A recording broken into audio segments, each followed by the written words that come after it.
silence, and then could I call Abraham, my dear brother, to just acknowledge the elders. Thank you so much. Minute of silence, a half a minute of silence.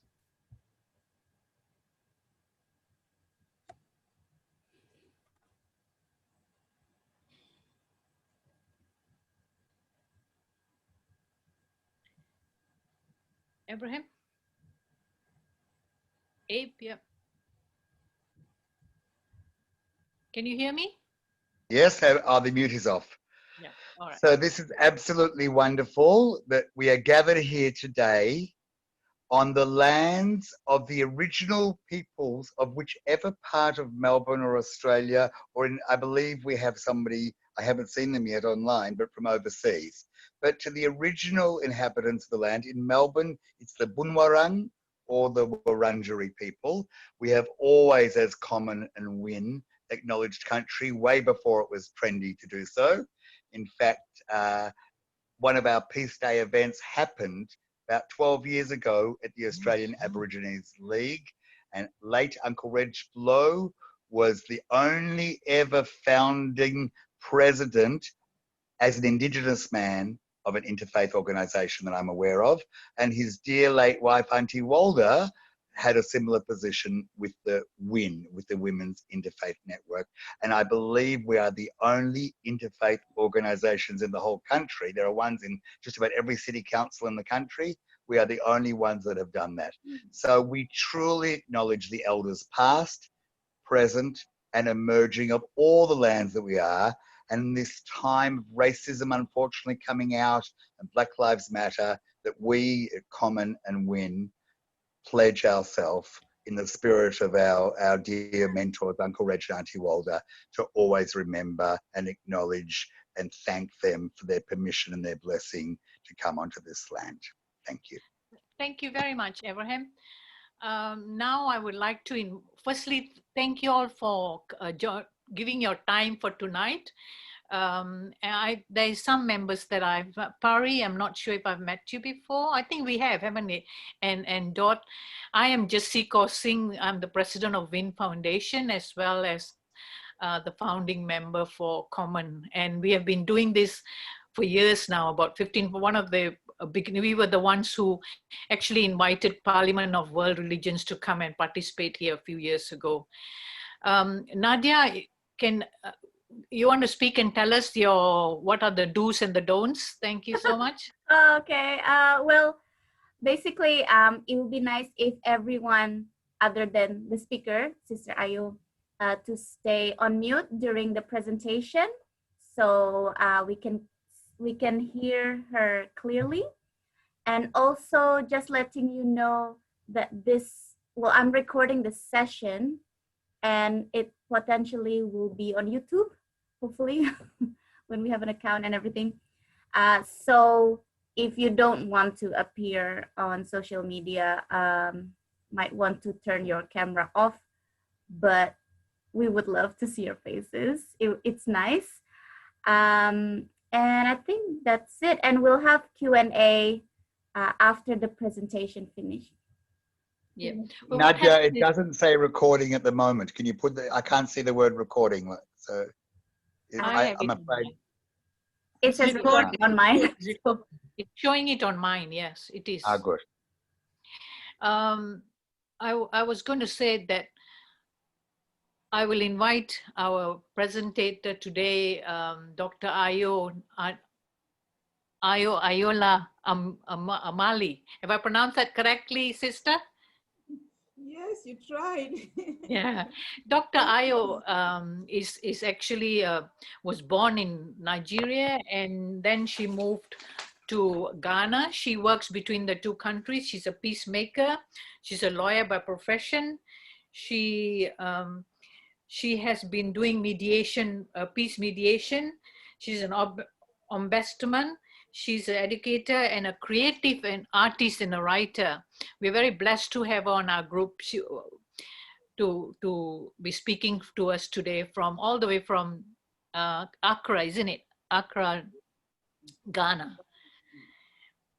Well, Thank you so much for joining us and giving us your views.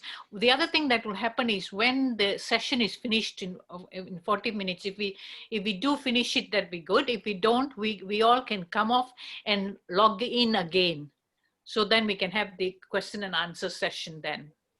Thank you so much. On to you, my dear sister Ayo. Yeah, a very warm greetings to you all and welcome to the International Day of Peace presentation on behalf of management of Women's Interfaith Network Foundation, Australia, and the Center to Melbourne Multi-Faith and Other Network. I am Ayo Ayoola-Amale. As you hardly heard, I'm a certified conflict resolution consultant and a passionate peace builder. Today, I would like to talk about peace in our time, specifically on interfaith, social change, and being the peace.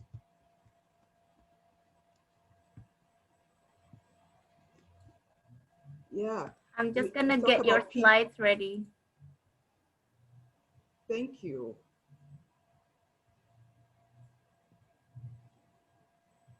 Yeah, we often talk about peace, but peace is a very broad concept.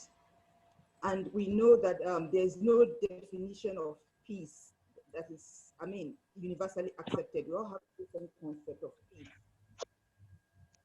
Like Johann Galton said, the absence of war and direct violence is a concept of negative peace. Positive peace is not only the absence of direct violence, but of structural and cultural peace. And that is the peace that we are all, aspiring for. We want a peace that is positive, a peace that is inclusive, and not just the absence of war. So the understanding of peace is based on the narrative and justification of individuals, because peace really means different things to us for the reason that our circumstances differ. There's no one definition of peace, obviously. So when we're talking about peace, it also completely includes what we call interfaith. What do we mean by interfaith and intercultural dialogue? Really, this is very crucial because we understand the role that religion plays in peace building and what it does in our world today. Because we have people who use religion to perpetrate evil. They are not from that faith, obviously, because no religion preaches terrorism or killing of the other. So we need to talk about interfaith and intercultural dialogue. It's very important when we talk about peace building. Conversation between two or more individuals in different faiths and culture. It's very important to promote understanding on differences and commonalities, because we are really one humanity. We share one human environment, which is the earth, and we share the same blood flows in us as a human being, the same red blood flows in us. We're all one humanity. We have to respect that. So we need to relate to ourselves to promote and enrich our faith through listening to each and every one, so that we can better understand ourselves and better solve the problem that are in the world. We need to promote respect, tolerance, fellowship, and solidarity, and collaborate with people of different faiths and culture. This is very important when we talk about interfaith. And this is also part of the pieces of peace. When we hear pieces of peace, the puzzle, there are different things that come together to bring the positive peace that we're talking about. This is part of it. Inclusivity, including everyone, no matter which faith, which creed, which color, which religion, and which race they come from. We're the same and one humanity. So interfaith dialogue seeks to address the problem of understanding the purpose to respect other people's dignity, to tolerate other people, and to trust one another, and for reconciliation. These are very important when we were talking about positive peace. We're not talking about peace without war. We're talking about a wholesome peace that everyone is inclusive. So these are the issues that we're talking about when we say peace in our days, peace in our world. We can see a lot of evil in the world, a lot of terrorism, a lot of disturbances, conflict all over the world. What is the meaning of this conflict? It says that we don't have understanding of ourselves. We don't have understanding of our planet that we keep destroying. We don't even understand ourselves. Some of us don't even understand some of the religion that we claim to be part of, because no religion preaches evil. No religion preaches the killing of a fellow human being. So interfaith is a dialogue that brings us all together as one so that we can have that understanding and know that we need to respect each other. So interfaith dialogue seeks understanding and reconciliation on acts of justice, social justice, building compassion, empathy. We so need that in this world of today. Compassion and empathy, it's lacking. We can see what the world has become. There's lack of compassion for the common people, for the vulnerable, for the marginalized. We need to love ourselves and have compassion for those that are less than we are when it comes to material things, when it comes to things, issues of this world, because we're all the same. No one is more than the other. So we need to understand and reconcile with nature too and our environment so we can have the positive peace that we're talking about, because we can't live on a planet that we are killing. We need to preserve and nurture this earth that we are living in. It is meant for us. Nature doesn't need us. We need nature. So we need to ensure that when we're talking about positive peace, we include nature, we include other fellow human beings, because this is what makes it wholesome.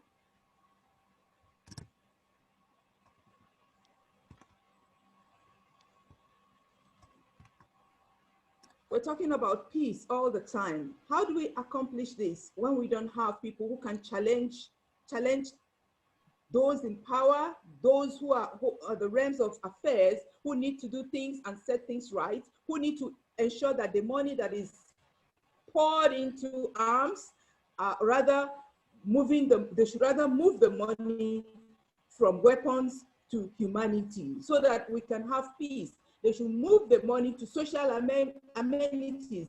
The human suffering and anguish of more than 1 billion people living around the world, ravaged by war and conflict. Social change is important in peace building. What it is that we call progressive social change. The human suffering and anguish is too much. Social change agents could exert more policy influence on their government, especially on the local level, through power of citizen mobilization and issue-based advocacy. Issues that has to do with grassroots.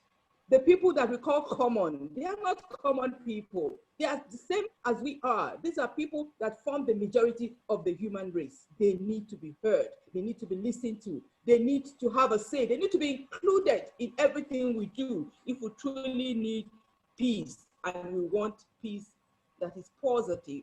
So positive social change, it's a must in peace building if we want to make progress.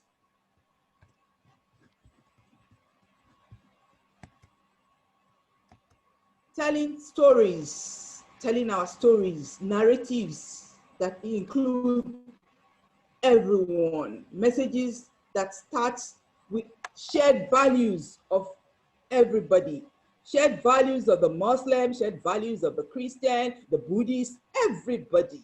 Those we think don't matter, they are the ones that matter. Everyone matters. So we need to include them. And when we're talking about social change, we're talking about everyone. We're not talking about the rich, we're not talking about those who are in the helms of affairs. So we need to include everyone in the social change issue. Social justice campaigns with extraordinary opportunities to succeed as a social change and social justice must be and must include the understanding of facts and attitudes, because this social change we talk about must be able to shape our attitudes, to humanize us, to connect the goals of the campaign that we're talking about socially to the lives and concerns and values and priorities of ordinary citizens. These are no ordinary citizens. We call them ordinary. They are no ordinary citizens. They are same human beings with us. So we need to include them. We need to think about them all the time. When we're talking about social justice, we're talking about humanity, we're talking about peace, because they form the bulk of humanity. So if we leave them behind, like what we say, if you leave women behind, you have left the world behind. Because when we talk about the world, we're talking about majority being women, being youths, being the so-called poor people we often referred to. These are the bulk of the humanity we talk about. So leaving them behind means that we have failed. They are the most important that we have to consider all the time. So social change means inclusivity. It means social justice.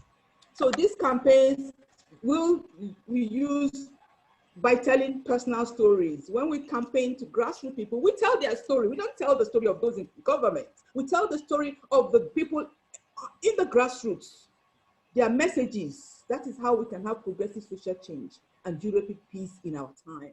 We so need that badly because the world is in turmoil. We need peace. Today is International Peace Day, and the campaign is together. I don't see together because together means everyone, inclusivity. So how can we achieve peace together? These are the issues. So the topic that we have chosen today is so important, and it means so much on this Day of International Peace.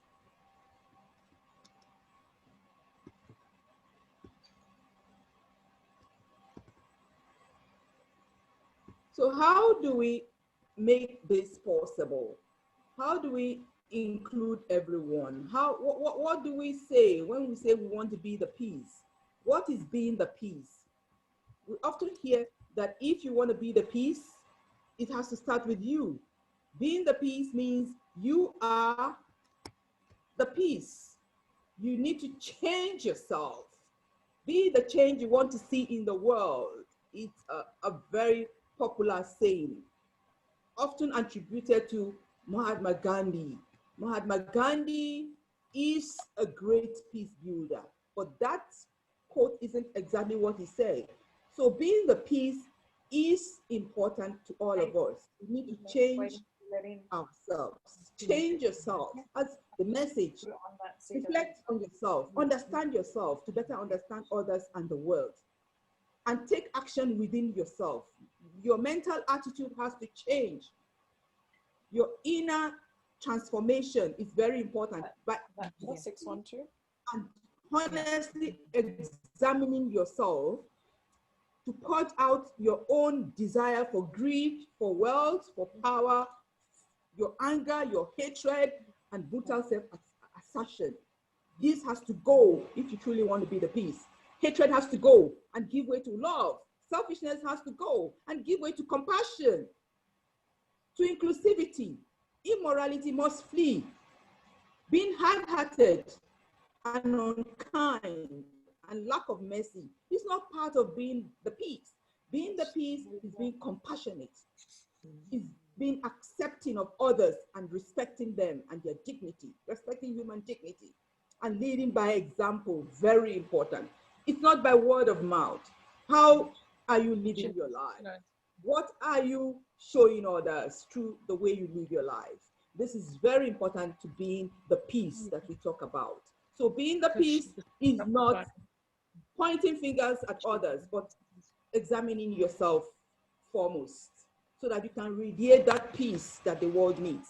When you radiate the peace, when you are the light, then we have a better world. If everyone takes that responsibility, having peaceful minds, peaceful speech, and peaceful action, then we'll have a better world because it is a collective responsibility. A life centered on self is selfish. Selflessness is what we mean. Selfishness poisons us with desire, greed, and lack of contentment. When we have selflessness, we think of the other. We know that in Africa, we have what we call Ubuntu. Ubuntu means collectively respecting the other and being the other. You are me, I am you. That's what Ubuntu means. It's a South African saying, which is very powerful. It's saying that we are one humanity. We share this planet. We are one as far as we know. Our commonalities stronger than our differences. And we should always strengthen that and always know that it is our strength that we are one humanity. So we should build on that and we should not be selfish and self-centered. So being the peace is having a peaceful mind, because peace actually starts from the mind. It starts from your thoughts, what you think. And what you think is what you become.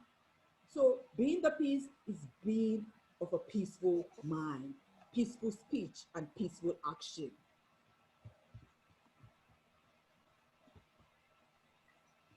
So we need to guide ourselves, we need to guide our thoughts on purpose, because we need to own our thoughts.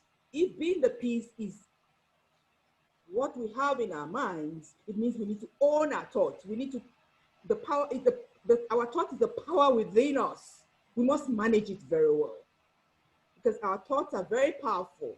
We should think great thoughts of peace, thoughts of love, of harmony. We should guide our thoughts on purpose and ensure that the well-being of others is very important to us. Guide our thoughts to compassion, to harmony, to peace and love, and leave this world better than we met it. Because the world is what it is because of our thoughts, our inner thoughts. That's why the world it is the way it is. We need to challenge ourselves, because we are responsible for what the world has become. It's a beautiful world. How are we going to leave the world better than how we met it? We need to guide our thoughts on purpose.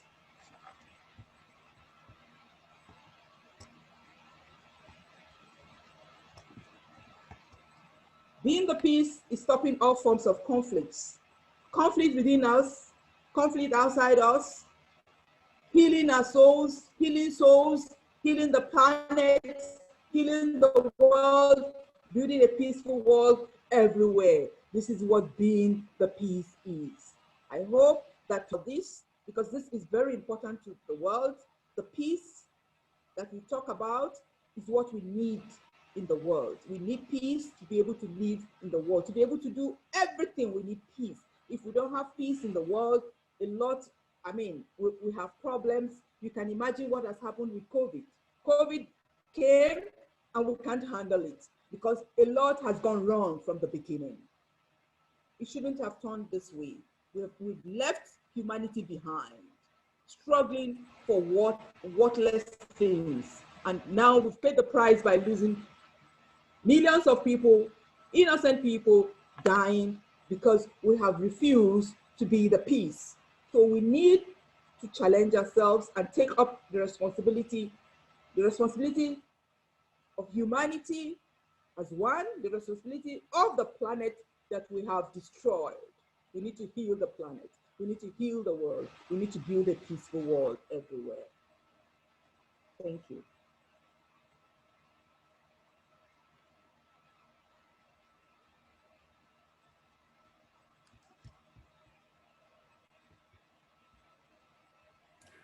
I think, oh, thank you, Sister Ayo.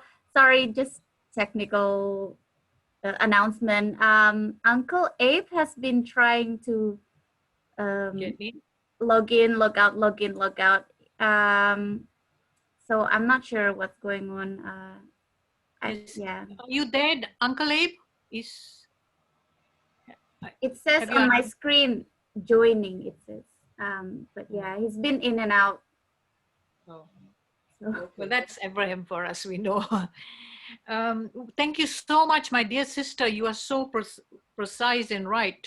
The world is going through a terrible time right now for us to talk of peace.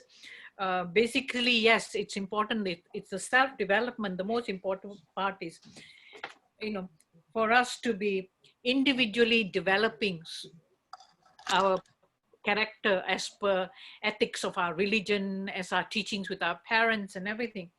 And once we are peaceful, then we can radiate the peace, isn't it? And the other thing, of course, for us to live in harmony with ourselves and then each other. And most importantly, the whole of creation, to become one with the creator, we have to become one with creation. And that only comes when we give equal rights to everybody else. And of course, sustainability, we have to say sustain. We have been so greedy over all these past times that we had lost it. We human beings, I think, had lost it for a bit, but now we are coming to our senses. The Creator is making us come to our senses. I'd like to thank you so much for taking that time, sending us all the slides and doing all that, and for everybody to be here. Do you think we have any, it's nearly 40 minutes, isn't it? Nadia? We have 9 minutes. It's just Okay. going to be, just be mindful and giving everyone else a chance to speak. And you can unmute yourself if you have questions or comments. And in the last 5 minutes, I will let you know, and we'll take a good photo. Dilnaz, I just have one short thing to say. Thank you, Ayo. Lovely to meet you. Good morning over there. And also, peace for me is pretty much the same as what peace is in the dictionary. Freedom from disturbance, having tranquility. And that is the inner peace that I find, and that I copy that out in the real world and in my actions. And having that inner peace gives me the ability to be able to spread that to other people. And you're right, there are many other aspects of peace and also wars, but just be heartened. I really believe what Sister Jamel Singh has said, with the fact that we are all got to have our own peace first, before we can help others. So thank you for reminding me of that today on International Peace. Thank you. Dilnaz? Thank you. I just wanted to actually thank our visitors, Pari and Elham, who are representing the Baha'i community of Manningham and Banyul. Very kind of them to have come today when they've had their own events. So thank you, lovely ladies. And of course to Dot from the Manningham Interfaith Network and much more. My very quick question or comment, Sister Ayo, was that how do we motivate people to look towards peace? Because there are so many distractions and human emotions and weaknesses of greed and jealousy and everything else. How do we keep people on the good and narrow track in that sense, if one could use that word? Yeah, thank you. I'm grateful. Your question is important because these are questions that people often think about. When you talk about peace, peace encompasses a lot of things: political, social, and equal rights and human rights and all that. How do you motivate people? This is the work of a social change agent that we talk about. When you walk towards accountability, you hold your government accountable, because now we're moving from inner peace. We're moving into the reality of our world. Because, I mean, a poor man who can't afford to eat 4 square meals in a day, I mean, what do you want to talk to him about peace? I mean, he needs to eat. So we say peace means different things to different people. For a poor man who can't eat, if he finds food, that is peace to him. For a poor girl in Rwanda who was raped, if she can find justice, she feels that she has a peace of mind. So peace is so important when you want to talk about practicalities, because if the government is corrupt and people see that they don't have equal rights, there's no social justice, of course, they wonder what the peace we're talking about is. So we need to hold our government accountable, and that is why the social change agents, progressive social change, it's important. We hold government accountable. You are promised to do this. How are you going to do that? How do we do that? We do that through what we call action. We call it National Action Plan. As a grassroots peace activist, we often have National Action Plan. So we have each government come and go. So what do you have for the people? What is your promise? Have you done this? How do you go about it? How do you execute this? We have to hold them accountable, because they are not our Lord. They are not they are our servants. They are there to serve us. So we need to let them know that they are not our masters, they are our servants. So they need to serve us. So we hold them accountable by doing this. And the common man, or the ordinary man, so-called, we know that yes, they can find peace in the world. When they have equality, they have inclusivity, they have social amenities, they put on their lights in the morning, they have light, they can feed their families, they can find jobs, they can do all sorts of things that normal people do.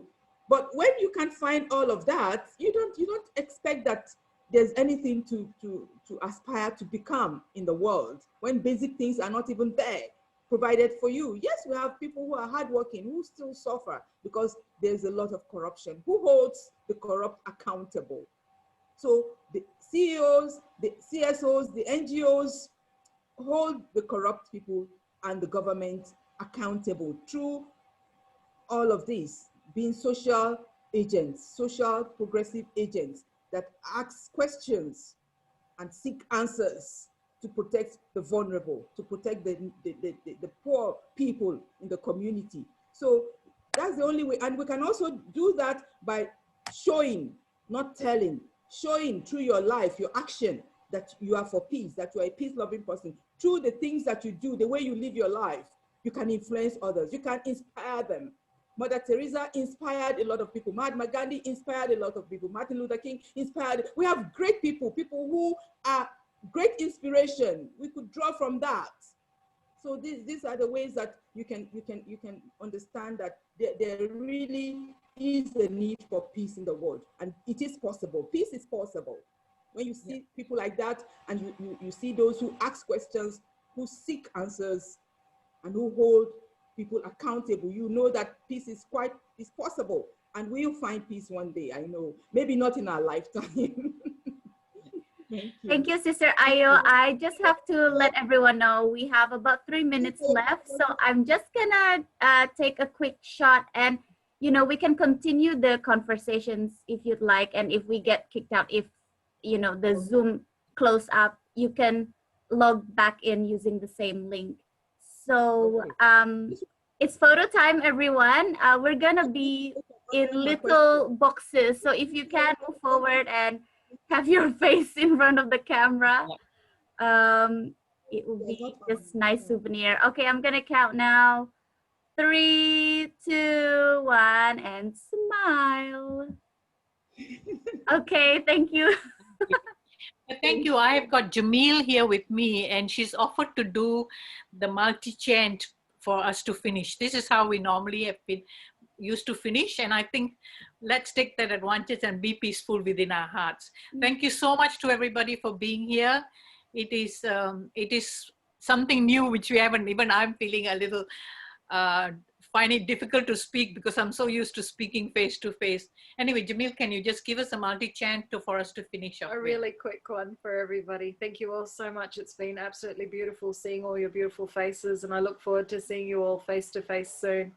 But a special one for Uncle Abe here for as a Happy New Year. I've got 2 minutes. Okay, cool. And Vivian as well. Yeah. And Auntie Vivian, yeah. Oh yes, our Jewish brothers and sisters here. So first of all, acknowledging the Aboriginal elders of this land, the Kulin Nations, the Bunurong and the Wurundjeri people of this land, and all the lands in which you are, and the Indigenous communities.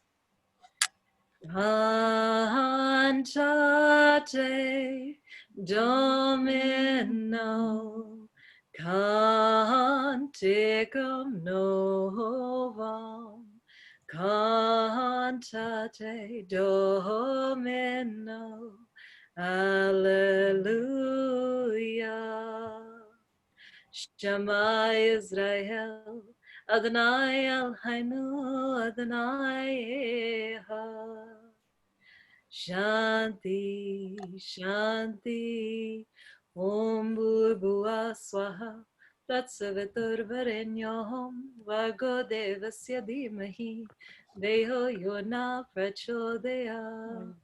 Om Shanti, Om Mani Padme Hum. Allahu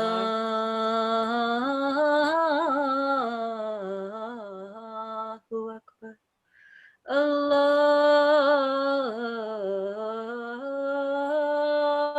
Akbar. Allahu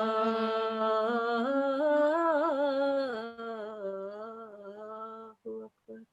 Ek Oamkar Satnam Karta Purak Nirapur Nirvan Kamurat Ajani Se Pangur Prasad Jap Ad Sach Jagad Sach Happy Sach Nanak Ho